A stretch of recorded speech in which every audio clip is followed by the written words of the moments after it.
Hello students, welcome to EPG Pathshala. I am Dr. M.N. Gupta from IIT Delhi. Today we are going to talk on module T cell receptors from paper Immunology. The actual role and development of T cells is best understood in the context of T cell receptor. Discussion on TCR also is a good place to introduce some other minor T cell classes and their variants.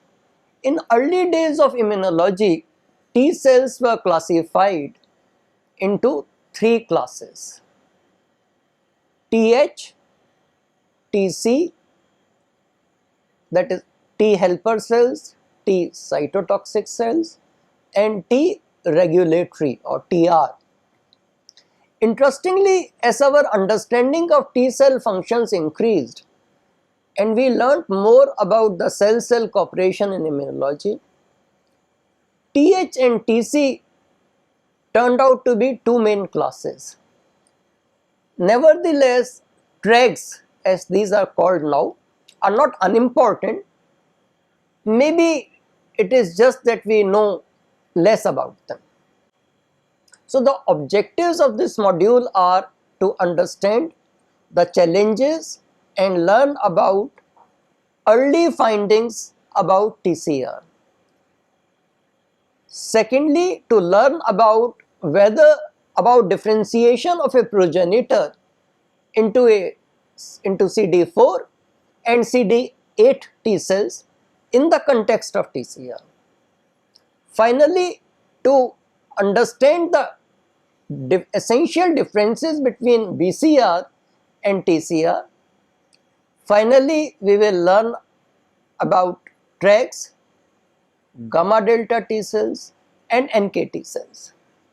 So the concepts which will be covered, of course, essentially involve the variety of T cells, Th, Tc, TREGs, gamma delta T cells, and finally NK T cells. Just like our knowledge about T cell was gathered much after B cells, in fact so was the case with TCR. In order to appreciate it, we should realize that separation and characterization of soluble proteins was possible much earlier, before we had method to even isolate and characterize membrane bound proteins. The corresponding tools for cells, for looking at cells and probing their cell surfaces, came up much later. Understandably, highly specific binding probes, which were like monoclonal antibodies, lead that list, facilitated looking at cell surfaces in a dramatic way. Appreciation of the challenges which were involved in understanding nature of TCR is best done by looking at the early findings. This also serves the purpose to illustrate that even before best tools are available, perseverance and brilliance can help in making scientific breakthroughs. T cell receptors were difficult to isolate, and there was a long period during which immunologists had gathered lot of information about antibodies and immunoglobulin molecules as B cell receptors. However, there was a period during which they knew little about, or practically nothing about, nature of T cell receptors. One clear information which was available early is that there are more than one kind of T cells, and Th cells are necessary for an effective immune response by B cells in many cases. Furthermore, if B cells and Th cells are both specific to the same antigens, then receptors may be similar. The Ig molecules were easy to identify as B cell receptors, as these are ultimately secreted as antibodies in modified form. So these could be isolated and characterized, as by that time basic techniques of protein isolation and characterization were in place. T cell receptors do not have secretory forms. Collaborative efforts by James P. Ellison in University of Texas, John Kepler from Denver, and Alice Reinhers from Harvard Medical School provided initial clues to the nature of T cell receptors. Their approach was to prepare antibodies which bind to T cell surface. A protein was found whose structure varied with each T cell clone. This protein had two subunits which were named alpha and beta. The total molecular weight of this protein was about 2/3 of immunoglobulin G. Around the same period, in 1984, Tech Mack and Mark Davis cloned a gene which is expressed and rearranged in T cells. It did not do so in B cells. Based upon similar behavior of B cell receptor rearrangements, this looked like a promising molecule. Mack was using leukemia T cells and Davis was using a hybridoma of mouse Th cells with malignant T cells. Both different systems were found to encode same protein. The sequence of this gene was found to be homologous to Ig genes. Furthermore, the gene had upstream variable segments and downstream constant segment.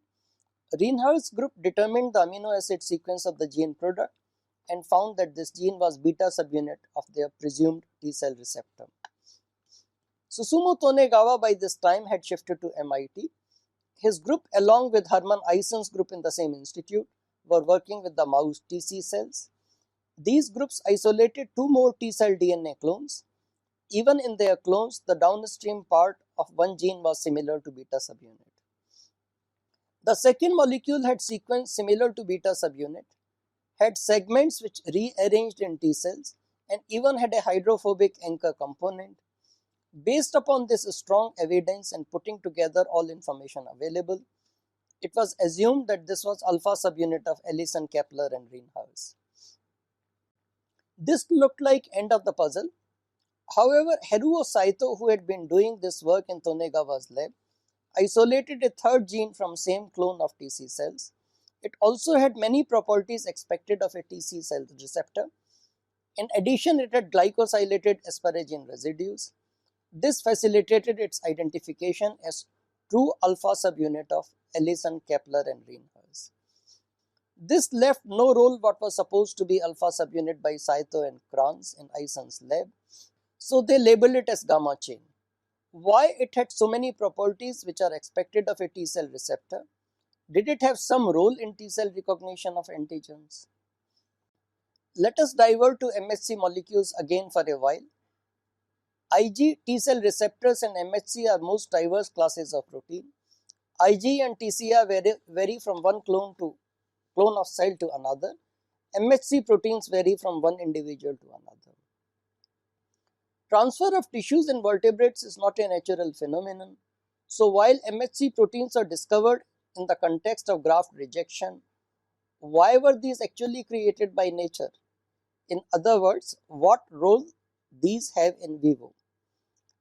As we have learned earlier, T cell receptor recognizes an antigen along with a MHC protein as a self marker. Thus, T cells are said to be MHC restricted. Just to recollect, TC cells require antigen along with a class 1 MHC molecule. This evolution of TCR may have taken place since TC cells evolved probably for protection against viral infection. So the pattern TC cells need to see is viral coat plus MHC class 1 protein. This makes sure that the TCR does not get saturated with many soluble antigens. So MHC restriction evolved to ensure division of labor. Th cells recognize B cells and macrophages, which are carrying antigen plus class 2 MHC molecules. In this case, MHC restriction may have two reasons. Firstly, the overall structure of class 1 and class 2 MHC molecules are not vastly different. So TCR of TH cells did not need search for an ab initio design. It could be tweaked just to be different from TCR of TC cells and yet serve the distinct function required of it in view of TH cell functions. Secondly, this strengthens binding and facilitate intercellular communications. Thus, MHC molecules which still work on cell mediated immunity started were only known to have physiological function of involvement in the graft rejection. When a redundant chain subunit was identified, an early model which was suggested was based upon gamma beta to alpha beta switch. David Rowlett and Susumu Tonegawa proposed one possible model for TCR development during thymic education. According to this gamma beta to alpha beta switch model, immature T cells have TCR containing gamma plus beta chain. As a result of MHC restriction learned by T cells during thymic education, the affinity of TCR to MHC protein must be decreased so that cells are not attacked. This is ensured by switchover to alpha beta combination. The availability of monoclonal antibodies provided a powerful tool to probe cell surfaces. TCR structure was also determined by use of monoclonal antibodies. These monoclonals recognized only one cloned T cell lines. These monoclonals also inhibited binding of the antigen to these T cells. Such monoclonals are called clonotypic antibodies, as these did not bind to other clones of T cells. It was found that each T cell bears about 30,000 antigen binding receptor molecules. Furthermore, one such receptor contains two polypeptide TCR alpha and TCR beta linked by a disulfide bond. These heterodimers were in fact analogous to Fab fragment of IgG. A minority population of T cells instead had a different receptor composition. These gamma delta TCRs have different properties from alpha beta TCRs. We will talk more about these gamma delta T cells later. Unless otherwise mentioned, TCRs will be discussed in the context of alpha beta TCR. It is to be noted that unlike IgG, which has two binding sites, TCR has only one binding site for the antigen. Also, unlike IgG, it has no secretory isoform. The function of the T cells is different. Both alpha and beta chains have extracellular domains analogous to Fab, a transmembrane domain, and a short cytoplasmic tail. Both alpha and beta chains are glycoproteins. It is interesting to note that transmembrane domain of alpha has two basic amino acid and beta chain has single basic amino acid residue in the hydrophobic environments. The crystal structure of TCR has been available. Not surprisingly, TCR chains have folds as Fab. Overall structure is somewhat wider in dimension. A distinctive feature is that C alpha domain, where half the domain is not juxtaposed with C beta domain, has strands which are loosely packed and have a short alpha helical segment. The interdomain contacts are also different than in the case of Fab. Both extracellular domains in the two chains have higher interfacial contact. Interesting enough, C alpha C beta domain interaction is assisted by carbohydrate on the C alpha, hydrogen bonded to the C beta domain. Unlike the epitopes, which are often formed because of discontinuous part of polypeptide chain brought together in protein conformation, TCR recognizes short continuous sequence of amino acids. Whereas epitopes recognized by cells are mostly on the antigen surface, the antigenic peptides recognized by TCR can often be the ones which are buried. This becomes possible as T cell recognizes these peptides on antigen processing cells which have processed the antigen. For example, T cell is able to recognize a peptide from the core portion of hen egg white lysozyme molecule. So the epitopes recognized by T cells do not necessarily lie on the protein surface. This implies that a T cell is able to direct itself to large number of epitopes arising out of antigens. We have frequently referred to CD4 and CD8 T cells. Let us now look at these co-receptors in little bit more detail. Originally, CD4 and CD8 were identified as surface markers for functionally different TC and TH cells.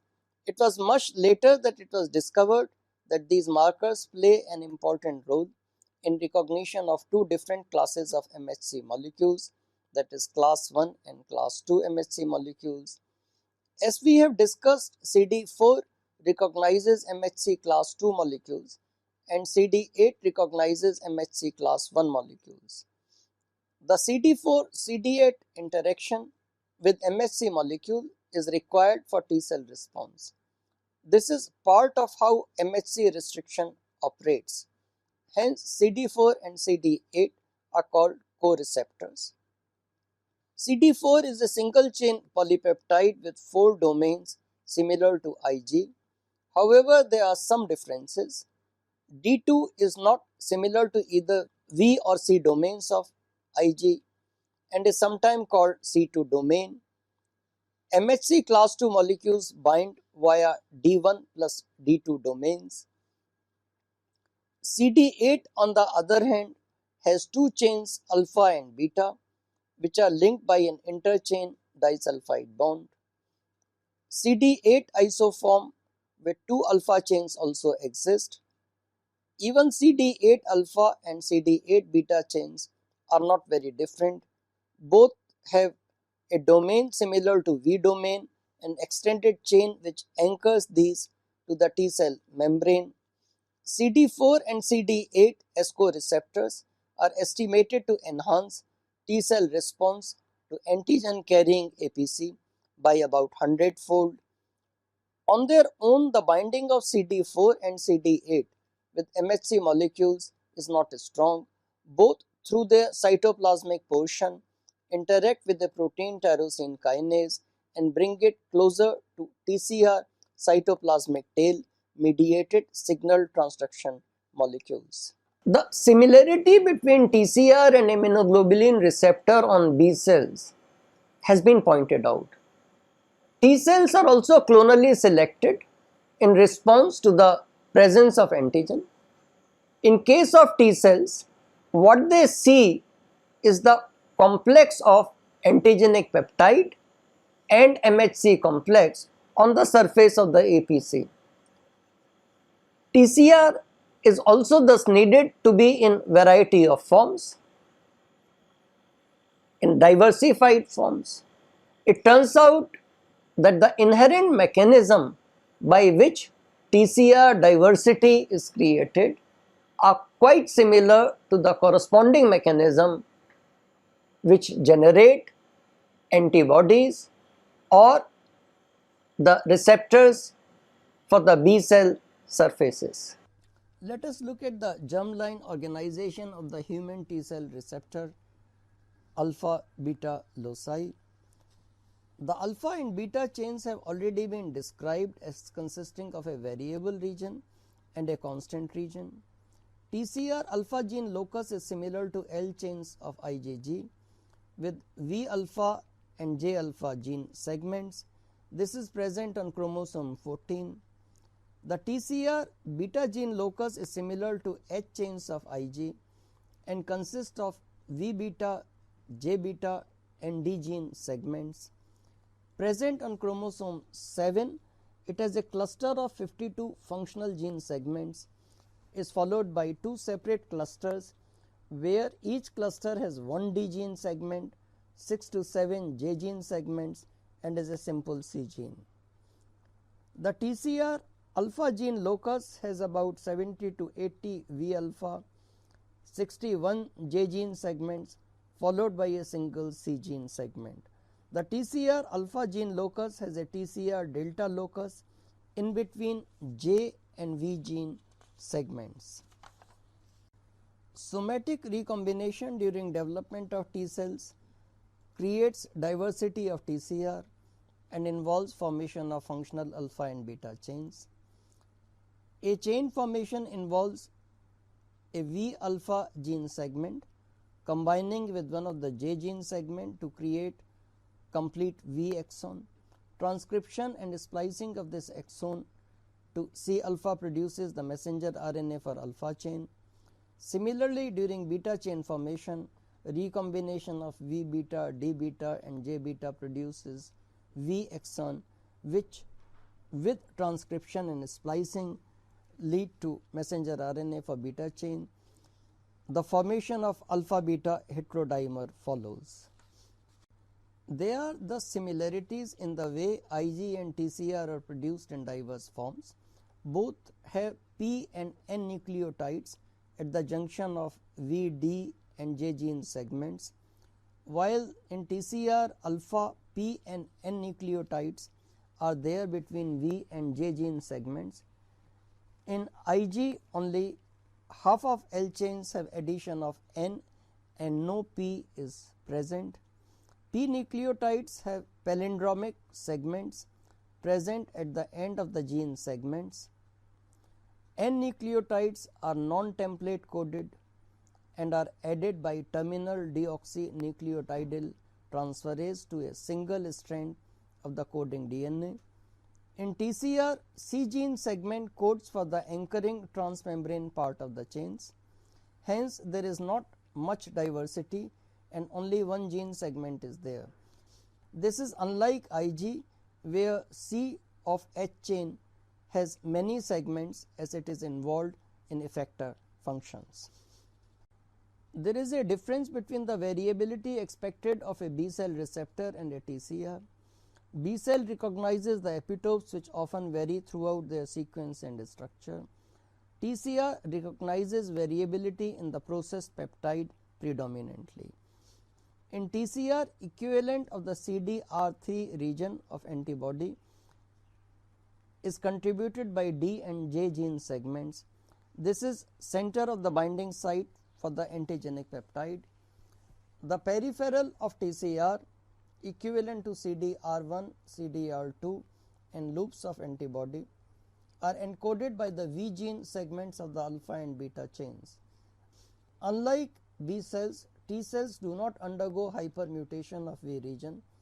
So, TCR region corresponding to CDR1 and CDR2 are less variable. This is functionally relevant as these regions recognize less variable MHC component of the MHC peptide complex.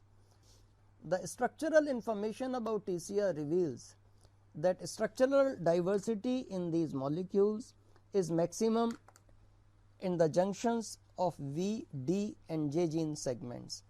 As we have discussed, P and N nucleotides present at these junctions contribute to this diversity.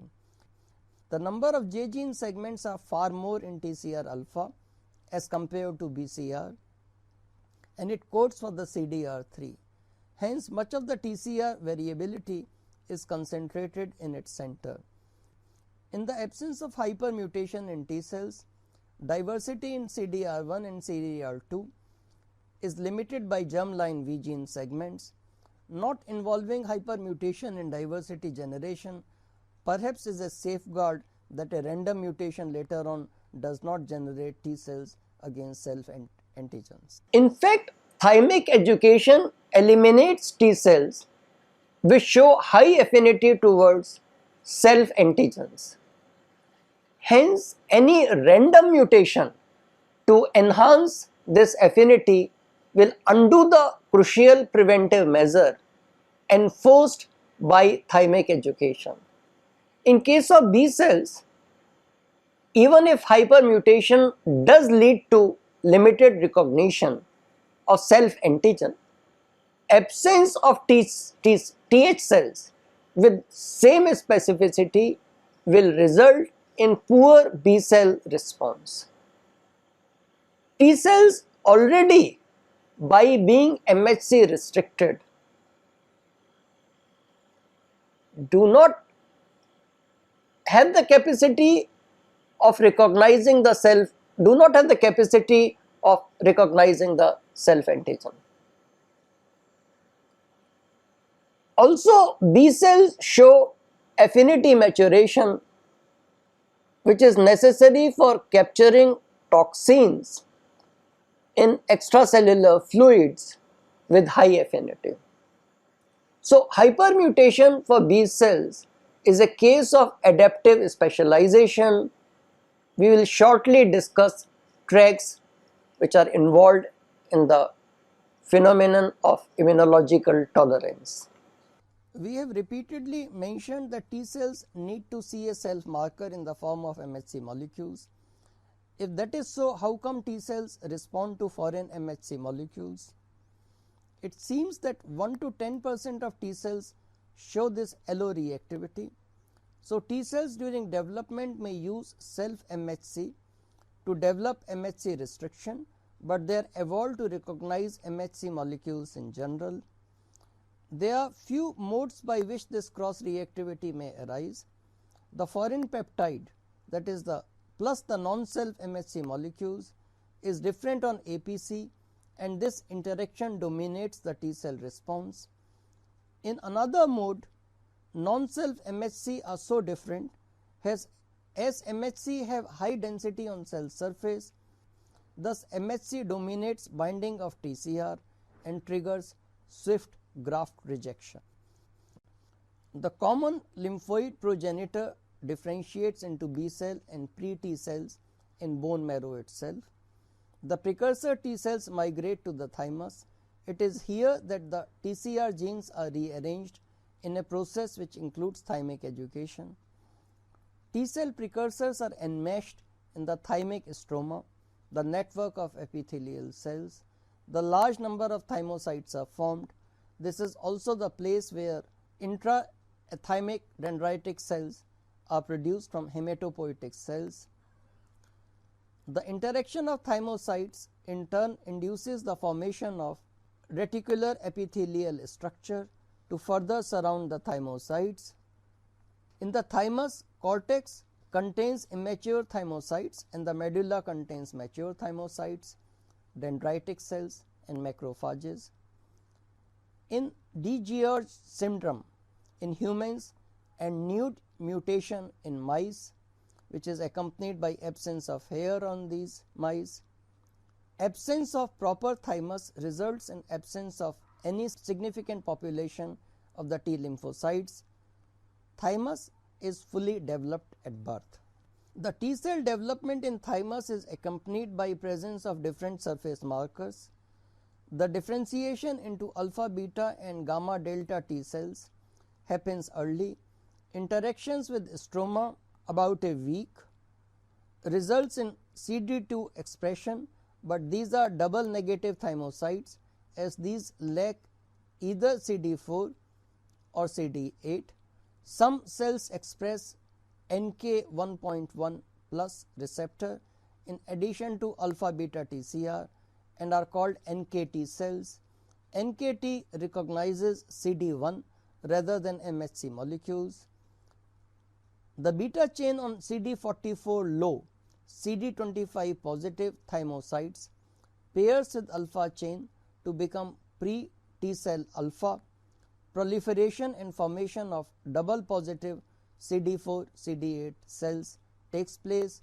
Most of these form alpha beta T cells. We had referred to switchover of gamma beta to gamma delta T cells as visualized by Tonegawa. The actual picture turned out to be somewhat different. In addition to alpha beta, a delta surface marker of T cells was also identified. Multiple gene codes for alpha, beta, gamma, delta chains of TCR.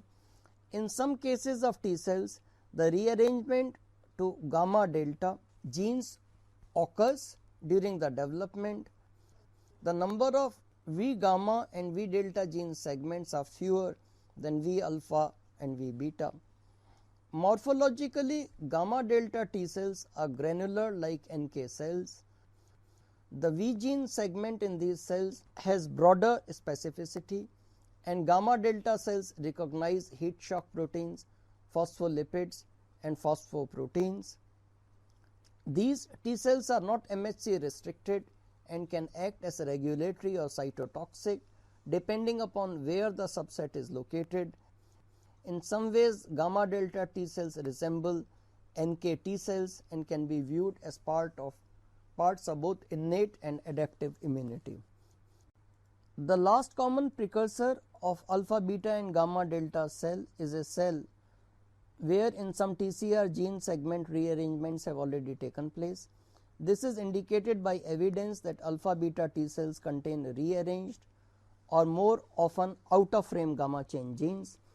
Similarly, gamma delta T cells are sometimes found to have correct beta chain rearrangement.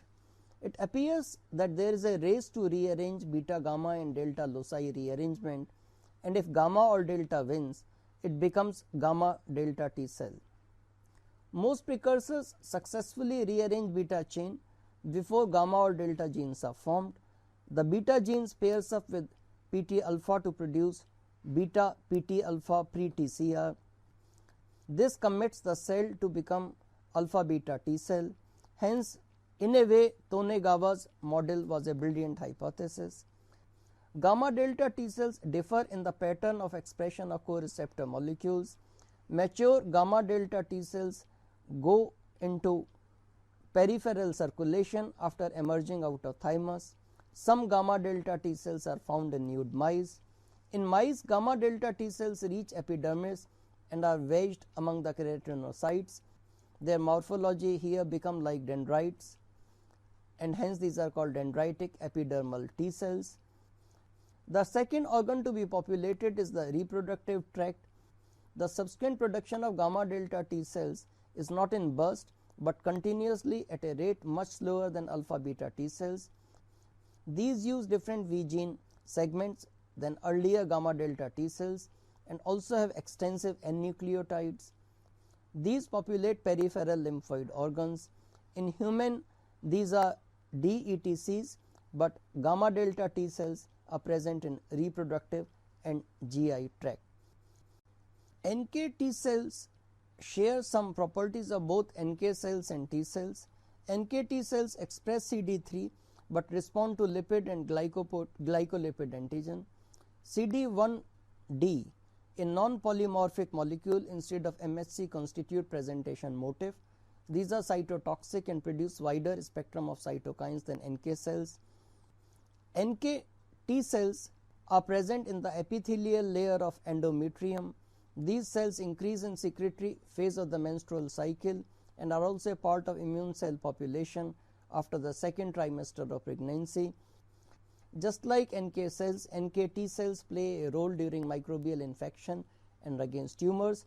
NK T cells increase in number in old age but produce less interferon gamma. With both NK and NKT, the cytotoxicity decreases in old ages. Apart from TH and TC cells, there is a third category of T cells which are regulatory T cells called Tregs, Tregs. These are subsets of CD4 plus T cells which express high level of CD25. CD25 is the alpha chain of interleukin 2 receptor on T cells, while both activated B and T cells also express CD25, but Tregs do not express several markers of these lymphocytes. Tregs are also MHC restricted but have a high affinity for MHC. Normally such T cells undergo apoptosis, but Tregs escape that. Tregs are present in blood but constitute only 1 to 4% of the total CD4 plus T cells. One possible mechanism is that Tregs compete with TH and TC cells for APC. Another possible explanation is that the Tregs induce apoptosis of TH and TC cells. Tregs also express CTLA4, which downregulates expression of CD80 and CD86 on APCs. Tregs also release IL-10 and TGF beta, which affects APC role. Tregs along with gamma delta T cells and NK T cells regulate immune response. Tregs have invited attention in the context of allergy, autoimmune diseases and graft rejection as well. To summarize this lecture, we learned the following. Firstly, we learned about the discovery of the nature of TCR Then we learnt about the differences between TCR and BCR, that is the receptor present on the T cell surfaces and the receptor present on the B cell surface. We also learnt about the nature of the T cell receptors in the case of two different kind of a T cells, that is the CD4 T cells and the CD8 T cells. Finally, we also looked at whatever we know about Tregs, which are the another kind of a T cells, gamma delta T cells, and what are known as NK T cells. In this whole account about the T cells,